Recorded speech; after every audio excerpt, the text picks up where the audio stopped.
Welcome to No Apologies. I'm Dana Lash. If we're to believe the data, the Wuhan virus has killed 4.5 million people since the beginning of the pandemic. But more than that, the virus has transformed societies the world over. It's turned countries like Australia into a prison. Human rights abuses formerly associated with nations like China are happening in every Western nation. People's freedom of movement has been curtailed. People's ability to speak freely about the pandemic and potential solutions to it has been quashed. Now, here in the United States, masks seem to be now a permanent feature in some places, even for kids, despite the fact that their chance of any kind of risk of dying is almost non-existent unless there's a serious comorbidity present. The virus has ripped the country apart right down political lines, and it's turned neighbor against neighbor. Now, millions of Americans are losing their jobs because the mandated cure for this virus, a vaccine, an injection that demands infinite booster shots, is required to apparently even work for nearly every company and corporation all across the United States and all government agencies.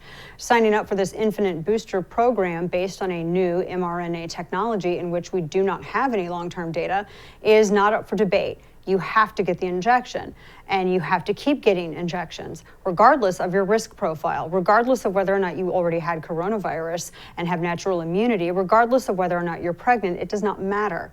You have to get on Pfizer's endless vaccine/booster train or get off the societal train. You cannot participate, have a job, and who knows what else in the future. If you have not received the injection, you're a bad, unclean person who is selfish, and you should be banished. And so you would think that the cause of all of this destruction of lives, relationships, and the fabric of America, I think that it's very, very important to understand the cause of this. We should want to know how this pandemic happened.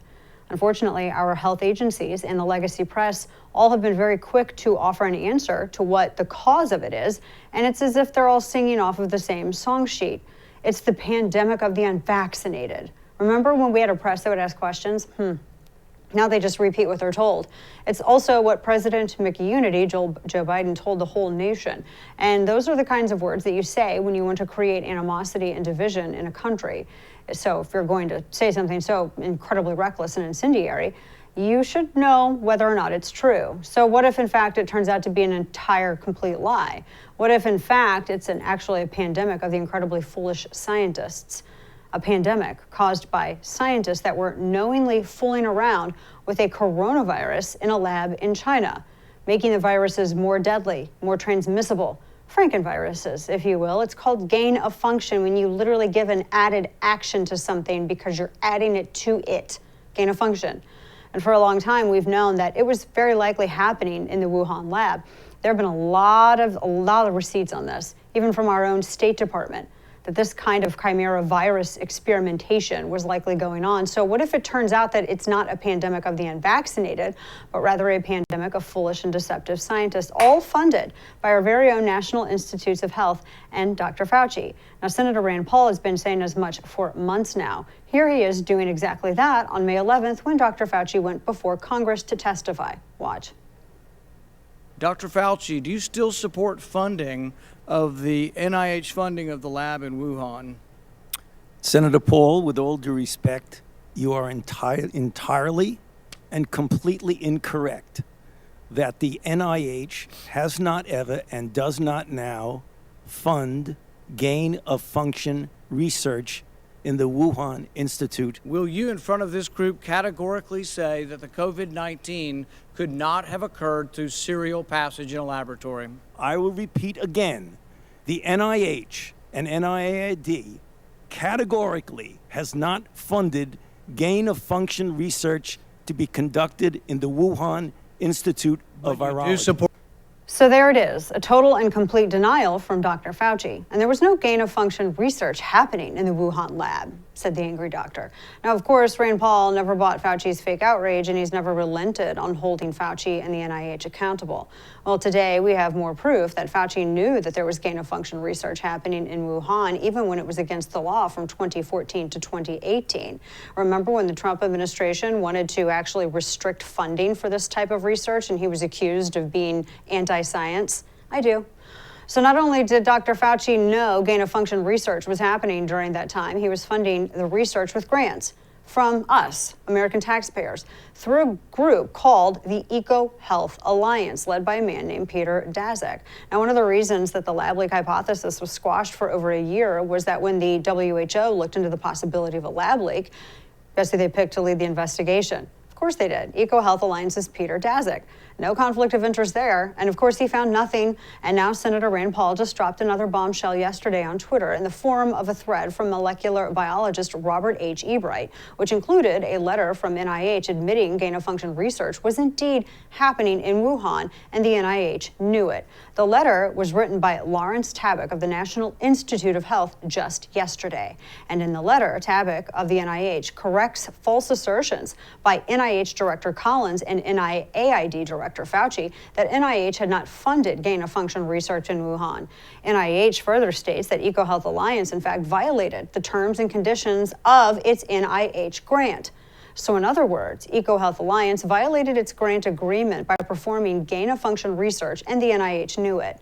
In the letter, the NIH's Lawrence Tabak says, quote, laboratory mice infected with SHCO14 WIV1 bat coronavirus became sicker than those infected with the original bat coronavirus. And as sometimes occurs in science, this was an unexpected result of the research as opposed to something that the researchers set out to do, end quote. Tabak, after admitting gain-of-function research happened, was quick to add this defensive caveat, quote, regardless, the viruses being studied under this grant were genetically very distant from SARS, the virus that causes COVID, end quote. Now, of course, Tabak isn't asserting that these gain-of-function experiments are not the cause of the pandemic. That's really the point of his whole entire letter on behalf of NIH.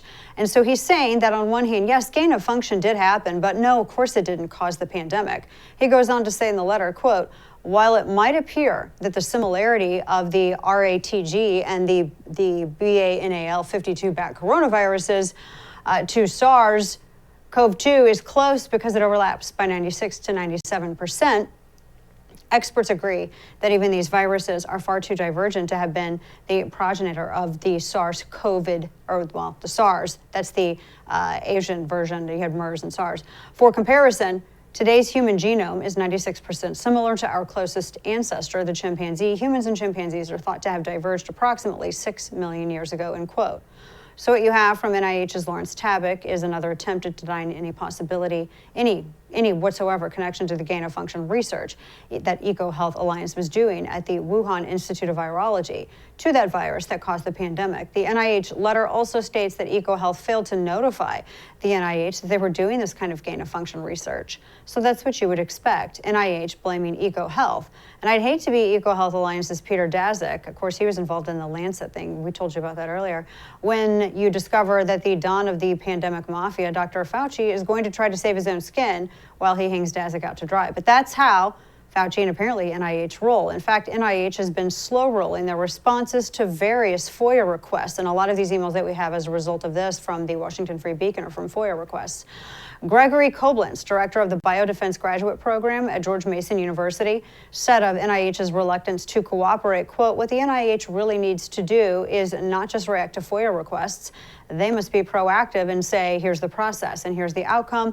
And they haven't done that. That just raises questions about why they're dragging their heels. They should have provided all relevant information months ago, end quote. And they haven't because the NIH knew that EcoHealth Alliance was violating the terms of their grant agreement. But it goes worse than that. By ignoring it, the NIH was putting all of humanity at risk by potentially creating a pandemic inadvertently. And this risk was well understood. In fact, the head of the Wuhan Institute of Virology, that lab, and a University of North Carolina expert had warned of the immense danger posed by their own gain-of-function research after creating a new form of coronavirus and said it was potentially too risky to pursue in a 2015 report. They wrote, quote, on the basis of these findings, scientific review panels may deem similar studies building chimeric viruses based on circulating strains too risky to pursue, as increased pathogenicity in mammalian models cannot be excluded. The potential to prepare for and mitigate future outbreaks must be weighed against the risk of creating more dangerous pathogens, end quote. So for the back row, in layman's terms, after creating their own gain-of-function viruses, these researchers realized that the risks were just too high. And they're also pointing out that the reasoning that is usually offered to defend this kind of research, that this kind of experimentation can help prepare for future naturally occurring pandemics, could actually inadvertently create a real and dangerous pandemic. But we know Fauci rejected such warning. Here he is in a 2012 article for the American Society of Microbiology stating as much. Fauci wrote, quote, "In an unlikely but conceivable turn of events, what if that scientist becomes infected with the virus, which leads to an outbreak and ultimately triggers a pandemic? Scientists working in this field might say, as indeed I have said, that the benefits of such experiments and the resulting knowledge outweigh the risks," end quote. So there you have it. Fauci believed in gain-of-function coronavirus research despite the risks of creating a pandemic. He funded EcoHealth Alliance with American tax money, and EcoHealth Alliance's Peter Daszak violated terms of the agreement and performed gain-of-function research in the Wuhan lab, which violated NIH's grant terms, as well as the law. And the NIH knew it, and Fauci knew it, and he lied while testifying to Congress on May 11th. And here he is again in July, lying again and again. Watch. Dr. Fauci, knowing that it is a crime to lie to Congress, do you wish to retract your statement of May 11th where you claimed that the NIH never funded gain-of-function research in Wuhan? Senator Paul, I have never lied before the Congress, and I do not retract that statement. So we're to believe that Fauci, who promoted and defended doing gain-of-function research, was unaware of this research happening in the Wuhan lab that received money at his direction, but now we know what was happening and Fauci knew it. We should rest assured that it couldn't be the cause of the virus. So no wonder they wanted to change the name from the Wuhan virus to COVID-19 so fast. Remember that? We were told it was racist to say that it was the Wuhan virus, but hey, say nothing of MERS, right? Don't talk about that, or don't talk about the Indian strain or the British strain, et cetera, et cetera. No, they wanted the name changed because it was a giant breadcrumb on the trail to the lab. And there have been so many other breadcrumbs as well, like the implausible story that the pandemic started 3 miles away from the lab at the wet market. Nobody believes that. Fauci, NIH, WHO, and the CCP, all they've done since then is lie about the origins. And because if the origin is the lab, and let's face it, that's the biggest disaster in modern history brought to us by an inept and nefarious communist clown government who did everything that they could to let it spread far and wide, allowing planes to depart to airports around the world, including to the U.S., even as the CCP shut down their own domestic airspace and quarantined the entire city of Wuhan. But it's not just the biggest disaster in modern history, it's a huge scandal as well, because our own government health agencies took our taxpayer dollars and funded the creation of this virus with the help of a foreign enemy, one that escaped and came to devastate all of the world and America. And finally, it's the biggest cover-up in American history, a cover-up in which the legacy press completely abdicated their journalistic responsibility, in which big tech used every tool at their disposal to suppress the story. And to top it off, the very man charged with guiding the country through the pandemic, Anthony Fauci, likely very directly helped to cause it with all these actions that we described. And he knew it. Pandemic of the unvaccinated? Hardly. That's just another ploy to get the subject matter off of the people who actually caused the pandemic. Dishonest, clownish government bureaucrats posing as compassionate scientists and doctors who so far may have gotten away with bringing about one of the greatest tragedies in human history. So in truth, it's a pandemic of hubris. It's a pandemic of falsehoods and of, honestly, passing the buck and dodging it. And a pandemic of those who wish to exploit a man-made disaster to increase their power and wealth. And instead of owning up to it, the people who helped create it, cover it up, and in some cases got rich off it, would prefer to blame the pandemic on you. So coming up, Texas Congressman Kevin Brady, it's Congressman Day on the show, joins me to discuss the Democrats' plan to turn the IRS into a spy agency. Where's our Fourth Amendment rights? Keep it here. Thanks to Biden's economic policies, job numbers have been abysmal and inflation is skyrocketing. Instead of following the previous administration's pro-business agenda that had the economy booming, Biden wants to tax corporations and pass trillion-dollar bills that we can't pay for.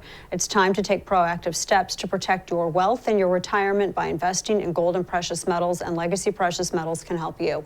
Washington keeps printing money to pay for their outrageous bills, but all that does is devalue your dollar. Gold offers you a hedge against inflation, and as the dollar gets weaker, gold gets stronger. stronger. The folks at Legacy Precious Metals are the gold standard when it comes to investing in precious metals, and they have a team of experts who can counsel you on the best options for you and your family. Don't leave your retirement to chance. Call Legacy Precious Metals at 866-580-2088 or visit them online to download their free investor's guide full of useful information at legacypminvestments.com.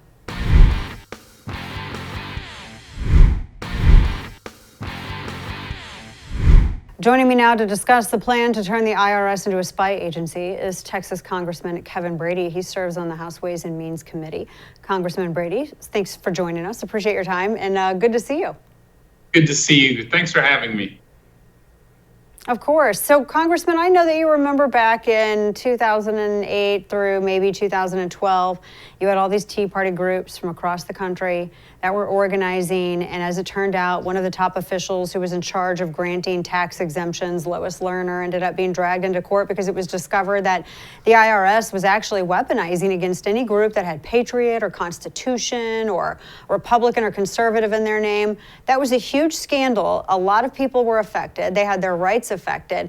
And now flash forward to here we are in 2021, and we're actually hearing this administration talk about giving this same corrupt agency the power to track our expenses and look in our bank accounts because they need to shake us down to pay for their refusal to offset their increased spending. That doesn't sound, I don't think I'm on board with that. I don't think a lot of people are either, Congressman. Your response? No, I don't think they are either. Look, all this is being done in secret, so we're just getting what's fed out. But what we know is Democrats are planning to unleash about 80,000 new IRS agents on taxpayers and launch this IRS bank surveillance scheme. It is a huge invasion of privacy. They are not targeting wealthy corporations and billionaires. They're targeting families, farmers, and small business people. And just as you noted, the IRS has a pretty poor track record of protecting your private tax returns. In fact, we've seen a pattern of them leaking it under President and then Vice President Joe Biden. And as you said, we are today still fighting them from weaponizing the tax code and targeting Americans based on their political belief. They just did that to a nonprofit organization here just a couple of months ago. And so, this is a dangerous, risky invasion of your privacy. We are fighting it tooth and nail.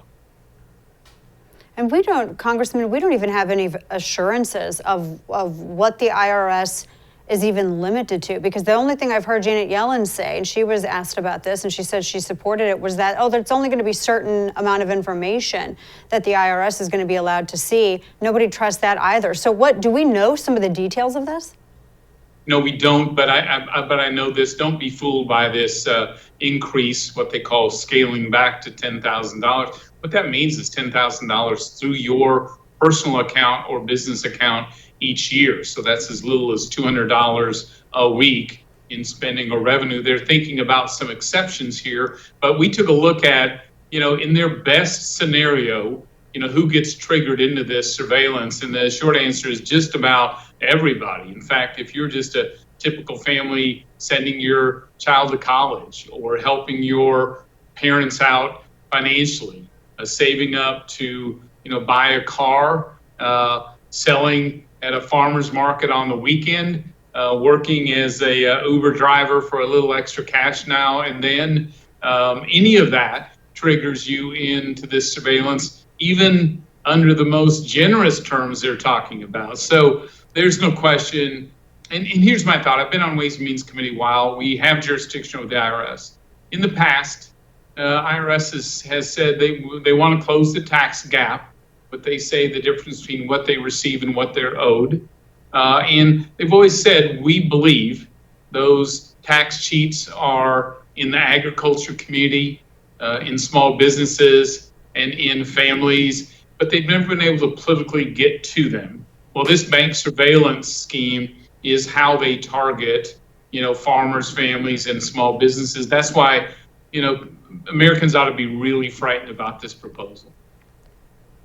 Especially, considering, and I want to get to some of the right to privacy concerns about this, but even if they have, Congressman, all of this they're able to have all of this access to everyone's bank accounts. That's not even going to get anywhere to covering at all whatsoever what they're spending with their proposals for the budget. Yeah, it doesn't. And you are right. All of this is being done. They think they can generate about $250 billion through this bank surveillance and all those new IRS agents. I don't think it's anywhere close to that. But what are they going to do with the information? And while they may have what comes in and out of your bank account each year, if they are suspect of your spending or income, they have the ability to seek those transactions in your account, and that ought to frighten you as well. All of this is done to pay for the biggest expansion of the welfare state in America, huge tax breaks for wealthy corporations or big corporations and the wealthy, and a bunch of green subsidies, frankly, that go to a bunch of special interests. So this really hammers working families to a big giveaway to those, frankly, who can afford to carry their own weight. Here's one concern, Congressman Brady, also, purchasing firearms. That can be a significant expense depending on how many people purchase over the year. What assurances do we have that this isn't a backdoor registration through the IRS? I hadn't thought of that, but any purchases that you make regularly, any of those that you've saved for or you take out of your savings account to pay for, all should trigger you into this surveillance. They'd have to go through a process. So they would have that. They would have that information. Like if you went out and purchased a rifle, Congressman, they would have that information. Maybe even the details of what you purchased. If they believed the activity in your account is suspect, that is absolutely correct. The other worry, and you identified it, will they be targeting certain individuals based on their political beliefs, their ideologies, their constitutional views, their support for Israel? They did that in the tax-exempt scandal before. They did it just recently again with tax-exempt organizations. The worry always is that they'll expand that and weaponize it to more Americans. And Congressman, you noted too that they were leaking out information right before Joe Biden had the presser or spoke to House and Senate, not technically a State of the Union speech, but he spoke to full session, saying that before he was going to announce his budget, it was very interesting that information that really only the IRS could have, these tax returns from wealthy individuals were leaked out to the public as a way to shame them for being wealthy and making what they did. So that's a privacy concern right there. And as I understand it, it's illegal for that stuff to be leaked. Yeah, it very much is. There are investigations going on, but a couple thoughts. One, someone leaked thousands of private tax returns over 15 years. So this is a treasure trove, and it may not only be the wealthy. ProPublica that receive these are sort of leaking them out as they choose. So it may be much deeper than that. And this isn't the first time it happened. Under Obama and Biden in the White House, we saw the IRS leak private taxpayer information on these tax-exempt groups, again, to ProPublica. And so, if you don't have confidence in this system, one, it's really damaging to this country, but two, you're going to have no faith that your personal bank account information might not be revealed, frankly, to everybody. Yeah. Congressman, correct me if I'm wrong on this, but if say that somebody was involved in a court case and, prosecution needed to get into, the suspect's bank account or needed some information about purchases or whatever, in order to present and boost their case in court, wouldn't they have to get a warrant to do that? And if how does the IRS get around that? Yes, so that I don't know about. It's an interesting question on the criminal prosecution or investigation side of it. For the IRS today, if they launch an audit, if they suspect tax avoidance, they have a process for accessing your bank account information. This, though, creates, as you'd imagine, a huge treasure trove of information to the IRS. That can be used any number of ways. That, for privacy, from a privacy standpoint, worries everyone. What do you say to people that are concerned, Congressman, about the IRS saying, well, only if the transactions or your financial activity triggers something, and we deem it to be, worthy of looking into. Because I look at how the federal government and agencies like the IRS and now the DOJ, with the whole issue of who is or who isn't a domestic terrorist, I look at how they try to determine what merits closer inspection. I'm not quite sure that I trust their standard of measure here. What do you say to people who are concerned that they'll just make up any old reason? Yeah, so be concerned, because some will make up any old reason. Unfortunately, we've seen this too often. Yeah, it is. And, I'll tell you, look, we have the Ways and Means Committee was drummed into me from day one. Our first priority in this tax system is not the tax code, it's to protect the privacy of your individual returns. And being old school, that's always been my focus. And proposals like this, in my view, create the risk of privacy invasion, weaponizing of the tax code in the IRS, and exposing your tax returns to people who want to do you harm. And so I just think this is a horrible and dangerous proposal. But I'll just tell you, Democrats, President Biden, Nancy Pelosi, they're doubling down on this bank surveillance. So they are, our job is not simply to stop this, but to stop this whole massive spending and tax and welfare expansion bill. That's the only way we can be guaranteed this won't go forward. Congressman, my grandfather, growing up in southern Missouri, he used to keep his money in the Bible on the coffee table because he said he didn't trust the banks. And he said that no heathen was going to look in the Bible, because I questioned him. I'm like, you have so many people in and out of here, Grandpa. I can't believe you're keeping all this money in the Bible. And he's like, no heathen's going to crack that open and look in there. And I used to think that was silly, but now after everything that's been happening, I think he was onto something. Congressman Kevin Brady, God bless you. I appreciate you joining us today. Thank you. Take care. Of course, you too. Coming up, 52 people on terrorist watch list with ties to Al-Qaeda. We're headed towards the U.S. border. Panama's government, and their biometric screening actually caught them. So what does that mean for the record number that have crossed and weren't caught? Texas Congressman Tony Gonzalas joins me next to discuss. The Social Security Administration's computer servers are 45 years old. Computer servers at Health and Human Services are 50. Perhaps this is how cybercriminals hacked into U.S. Census Bureau's computers, where everything about you is stored. The threat of some cyber thief stealing your credit card isn't your biggest risk. Your massive risk is that they take over ownership of your home. It's called home title theft, and the FBI calls it one of the fastest growing crimes. Cybercriminals simply hack into vulnerable government, bank, or mortgage company servers where copies of your home's title are stored, and they can forge your signature stating that you sold your home to them and then borrow on your home and leave you in debt. You won't know until collection notices show up. So protect your most valuable asset. Visit HometitleLock.com, register your address to see if you could potentially be a victim, and use promo code RADIO for 30 free days of protection. That's HometitleLock.com, promo code RADIO.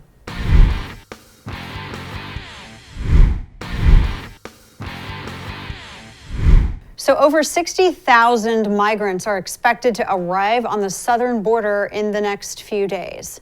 And this just days after we learned that Panama caught 52 people on terrorist watch lists that had ties to Al-Qaeda that were headed towards the United States. Panama catches them, but apparently we're not allowed to do any of this kind of stuff at the border. Texas Congressman Tony Gonzalas joins me now to discuss this latest. It's an ongoing crisis at the border, and what, if anything, this administration plans to do about it, because it's more clearly, Congressman, good to see you, more than a border issue, this is a national security issue, totally.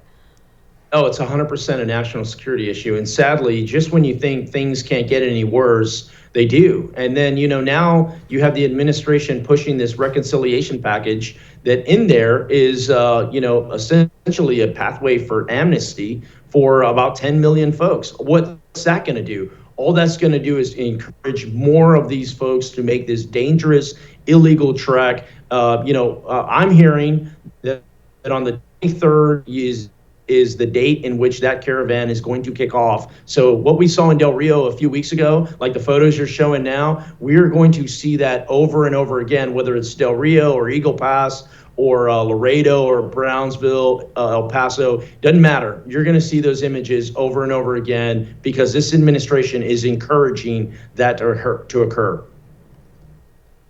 And the 52 people that had been apparently placed on a terror watch list that Panama caught.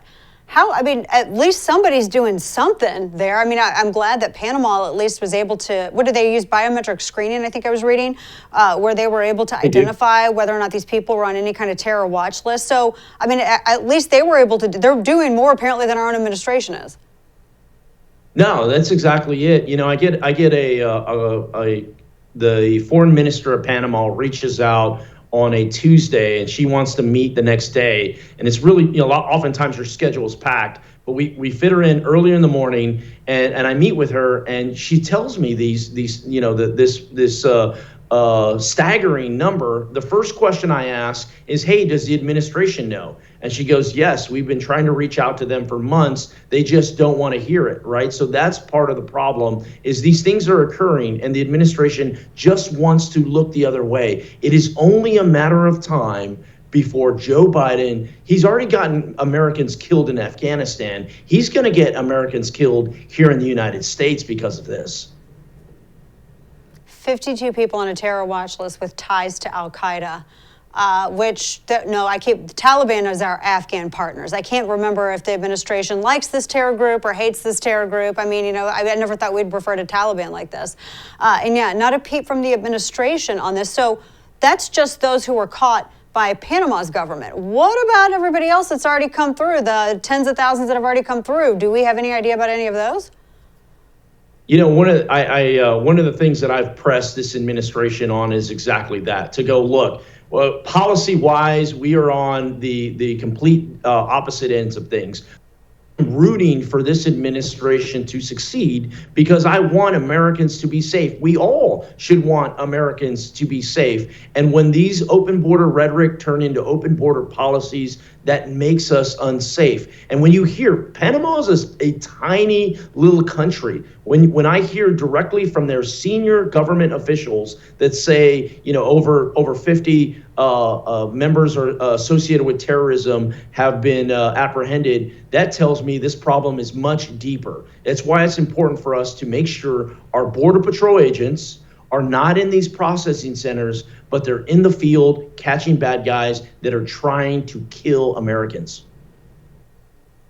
Yeah, just an unbelievable story. One question for you, Congressman, on the issue of all the children that have been loaded on planes. Well, children and I think some adult men loaded on planes. And I know New York Post had a story about this. I think it was Miranda Devine that had reported on it, sent up to New York, sent up elsewhere into the interior. Do we know anything about those children and if they have parents here or where their parents are or who's taken custody of them? You know, this has been happening. This isn't anything new. It's just now starting to come to light a little bit. One of the failures of this administration is they're not transparent at all. They hide and they, you know, in the middle of the night, they're flying people. You know, this is in New York, but it's really happening all over the country. And the other part of it too is these children, where do they go when they're released? You know, I've got a bill, the Bipartisan Border Solutions Act, that tracks these children after they're out of HHS custody. That's another issue too, is where are these people going? Who is looking out for the innocent, right? These children in particular. The reality is this administration does not care. They don't want to talk about it. They don't want you to cover it. They're trying to sweep it under the rug. Meanwhile, they're trying to pass a $5 trillion reconciliation package that has amnesty in there. I mean, it's just completely broken the way they're viewing things. Boy, this is such a mess and no end in sight at all whatsoever. And I'm really feeling for Border Patrol. They got a lot to put up with here. And just what the coming weeks as another 60,000 come up. Congressman Gonzalas, thank you so much for your time with us. We appreciate what you do. Thank you. Of course. Coming up, a DC artist has quit after the wokeness, and like DC versus Marvel, after the wokeness became too much for him to take. You don't want to miss this. They're ruining everything. Stay with us. Big tech is taking advantage of us because we willingly use all their stuff without asking questions about our privacy. And while they mine and sell and remine our data, they're counting their money, right? So if you really think that your emails and your texts and your messages are private and safe from governments and hackers and companies that want to use you, think again. This is where Secure comes in. Secure's email platform is 100% safe, 100% private. It's Swiss hosted, has no ties to big tech companies in the United States, and with Secure, there is no data mining whatsoever. And that's what makes Secure different. When it comes to security and privacy, Secure is unmatched. But there's a reason Secure built their company the way that they did. So take a stand, take back your privacy, stop being a product. Use discount code Dana, and Secure will only cost you $7.50 a month for full access, which is nothing. Visit secure.com today and create your secure email address and account. Don't forget code Dana for 25% off for a whole year. That's secure, SEKUR.com, promo code Dana for 25% off.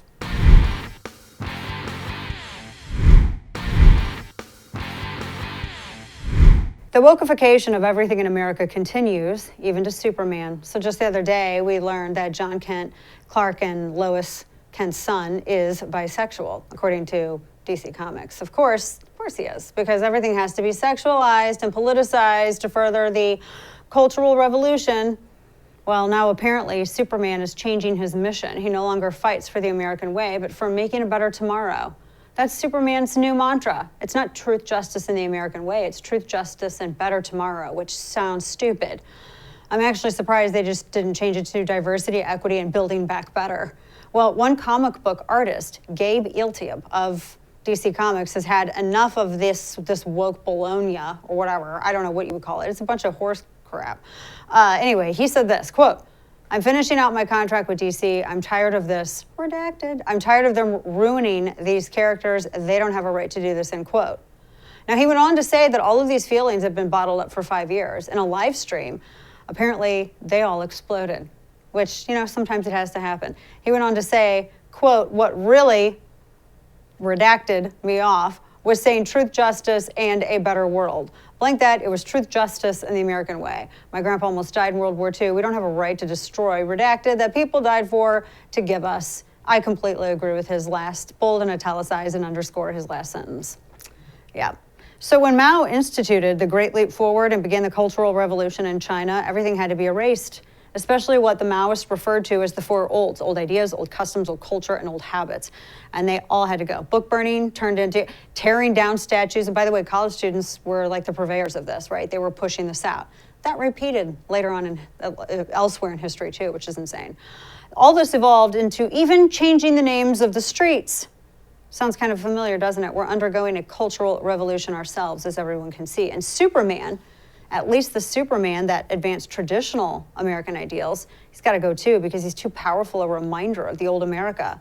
The new Superman, he's still a do-gooder, but for a more globalist aspiration now. He wants a better tomorrow, whatever the hell that means. What does a better tomorrow look like?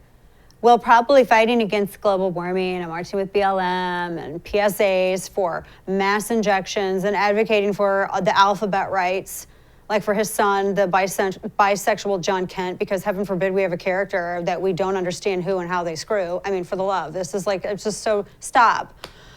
Not sure what pronouns John Kent wants his super dad to use. I mean, that'll be in the next issue, I'm sure. Stay tuned. No one will, because DC sucks.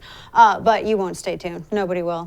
Because one thing that the communist cultural revolutions always do, such as the one happening now, is they destroy good art. They destroy everything. They destroy good comedy. They destroy good art, good comics.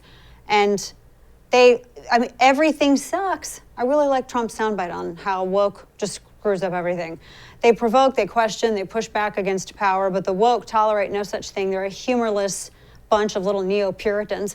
So the edges have to come off everything, including Superman. Bumpers on everything.